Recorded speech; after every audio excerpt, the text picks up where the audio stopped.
اعوذ باللہ من الشیطان الرجیم بسم اللہ الرحمن الرحیم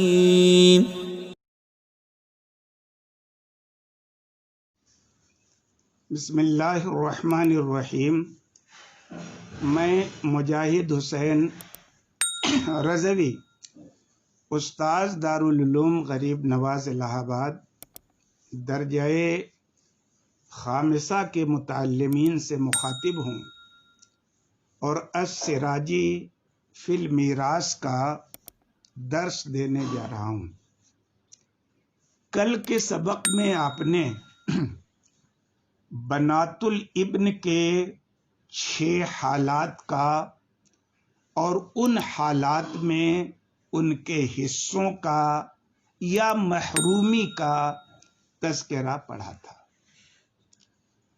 انہی سے متعلق یعنی بنات الابن سے متعلق آج ایک اہم مسئلے کا مصنف تذکرہ کرنے جا رہے ہیں۔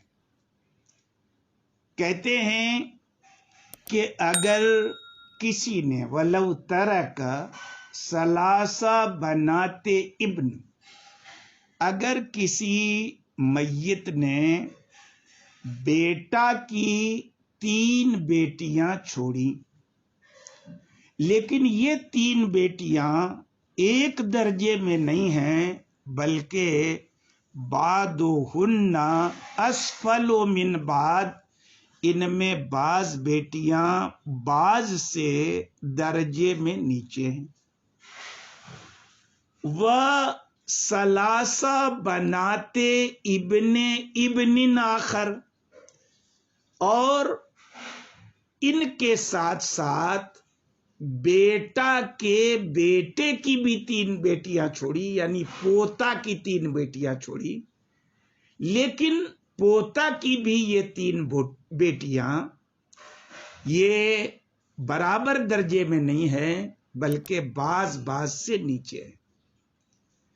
اور نیز بیٹا کے بیٹا کی 3 بیٹیاں چھوڑی، یعنی پر پوتا کی 3 بیٹیاں چھوڑی، اور وہ بھی برابر درجے کی نہیں ہیں بلکہ بعض سے نیچے ہیں۔ اس صورت سے تو اب صورت تو آڈیو میں آئے گی نہیں، اس لیے آپ وہ صفحہ اپنے سامنے رکھیے جسے کل میں نے گروپ میں شیئر کیا تھا۔ وہ صورت میں زبانی بتا دوں، وہ نقشہ آپ سامنے رکھیے، آپ کو سمجھ میں آ جائے گا۔ اس مسئلے کی صورت یہ ہے کہ ایک آدمی ہے جس کے 3 بیٹے ہیں۔ ایک بیٹا کا ایک بیٹا اور ایک بیٹی ہے۔ پہلے بیٹے کا ایک بیٹا اور ایک بیٹی ہے، اور یہ دوسرے نمبر والے بیٹا کا بھی ایک بیٹا اور ایک بیٹی ہے، اور یہ تیسرے نمبر والے بیٹے کا بھی ایک بیٹا اور ایک بیٹی ہے۔ یہ ہو گیا فریق اول۔ اب وہاں پر ایک دوسرا بیٹا ہے، اس کو صرف ایک بیٹا ہوا، یعنی میت کا پوتا جو مرا ہے اس کا پوتا۔ اس پوتا کی ایک بیٹی اور ایک بیٹا ہے، اور اس بیٹے کی بھی ایک بیٹی اور ایک بیٹا ہے، اور اس بیٹے کی بھی ایک بیٹی اور ایک بیٹا ہے۔ یہ دوسرا فریق ہو گیا۔ اب تیسرا بیٹا آئیے، تیسرے بیٹے کا صرف ایک بیٹا ہے، اور یہ جو بیٹا ہوا اس کا بھی فقط ایک بیٹا ہے۔ اب یہ جو تیسرے نمبر کا بیٹا ہوا یعنی میت کا پوتا، اس کی 2 اولاد ہوئی، ایک بیٹا اور ایک بیٹی۔ پھر اس بیٹا کی ایک بیٹی اور ایک بیٹا، اور اس بیٹا کی بھی ایک بیٹی اور ایک بیٹا، یہ تیسرا فریق ہوا۔ اب ایسی صورت میں فرض کیجئے کہ سارے بیٹے انتقال کر گئے، جتنے بیٹے مذکور ہیں نا یہ سب انتقال کر گئے، پھر جد اعلیٰ جس کے یہ 3 بیٹے تھے شروع میں، اس کا انتقال ہوا۔ اب پھر آپ ایک بار کتاب میں جو نقشہ بنا ہوا ہے اس نقشے کو دیکھیے۔ اس نقشے کو آپ دیکھیں گے تو آپ کو یہ دکھائی دے گا کہ فریق اول میں جو سب سے اوپر کے درجے والی بیٹی ہے اس کے مقابلے میں کوئی بیٹی نہیں۔ کیوں کوئی بیٹی نہیں ہے؟ کیونکہ یہ والی بیٹی میت تک محض ایک واسطے سے، اپنے باپ کے واسطے سے میت تک پہنچ رہی ہے، اور اس بیٹی کے سوا ایک واسطے سے میت تک پہنچنے والی کوئی دوسری بیٹی نہیں ہے۔ تو کہتے ہیں کہ فریق اول کی اولیا بیٹی کے مقابلے میں کوئی بیٹی نہیں۔ پھر آپ نقشے کی طرف دیکھیے کہ فریق اول کی جو بیچ والی بیٹی ہے، اس بیچ والی بیٹی کے مقابلے میں فریق ثانی کی اولیا بیٹی ہے سب سے اوپر والی۔ کیوں مقابلے میں ہیں یہ دونوں بیٹیاں؟ کیونکہ دونوں کا رشتہ میت سے 2 واسطوں سے ہے۔ اچھی بات ہے۔ اور پھر اب آئیے پہلے فریق کی سفلا بیٹی کی طرف۔ تو فریق اول کی جو سفلا بیٹی ہے اس کے مقابلے میں فریق ثانی کی وسطی بیٹی اور فریق ثالث کی اولیا بیٹی ہے۔ نقشہ پر دھیان رکھیے گا، یہ تینوں ایک درجے میں کیوں ہیں؟ کیونکہ ان تینوں میں سے ہر ایک کا رشتہ میت سے 3 واسطوں کے ذریعے ہے۔ پھر اب آئیے فریق ثانی کی سفلا بیٹی کی طرف۔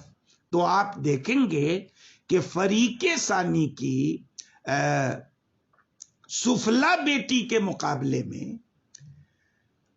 فریق ثالث کی وسطی بیٹی، یہ مقابلے میں کیوں ہے؟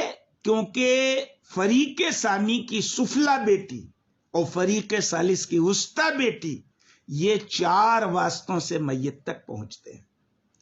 پھر فریق ثالث کی جو سفلا بیٹی ہے اس کے مقابلے میں کوئی نہیں ہے، کیونکہ ساری بیٹیوں میں تنہائی ایک بیٹی ایسی ہے جو 5 واسطوں سے میت تک پہنچ رہی ہے، اور اس جماعت میں بنات الابن کی جماعت میں 5 واسطوں سے میت تک پہنچنے والی دوسری نہیں ہے، سب اس سے کم واسطے سے پہنچنے والی ہے، اس لیے اس کے مقابلے میں کوئی نہیں ہے۔ جب یہ نقشہ آپ کو سمجھ میں آ گیا اور صورت مسئلہ سمجھ میں آ گئی تو اب آپ دیکھیں، صاحب کتاب کہتے ہیں کہ ہم کہیں گے کہ فریق اول کی اولیا بیٹی کو نصف ملے گا۔ فریق اول کی اولیا بیٹی کو نصف ملے گا۔ کیوں ملے گا نصف؟ کیونکہ وہ اپنے درجے میں اکیلی ہے، اور آپ پڑھ چکے ہیں کہ اگر سلبی بیٹیاں نہ ہوں اور بنت الابن اکیلے ہو تو ٹھیک سلبی بیٹی کی طرح اس کو بھی آدھا ملے گا۔ تو جب سلبی بیٹی کی غیر موجودگی میں ایک بیٹی فریق اول کی اوپر والی سلبی بیٹی کے قائم مقام ہو گئی تو آدھا مل جائے گا۔ اب نیچے اتریے تو اب بچا کتنا ہے؟ بیٹیوں کے حصے میں 2 ثلث زیادہ سے زیادہ حصہ ہے، نصف تو مل گیا اولیا بیٹی کو، اب بچ رہا ہے سدس۔ تو یہ فریق اول کی وسطی بیٹی کو اور اس کے مقابلے میں جو فریق ثانی کی اولیا بیٹی ہے ان کو سدس مل جائے گا۔ تکملتاً للثلثین کاہے سدس مل جائے گا؟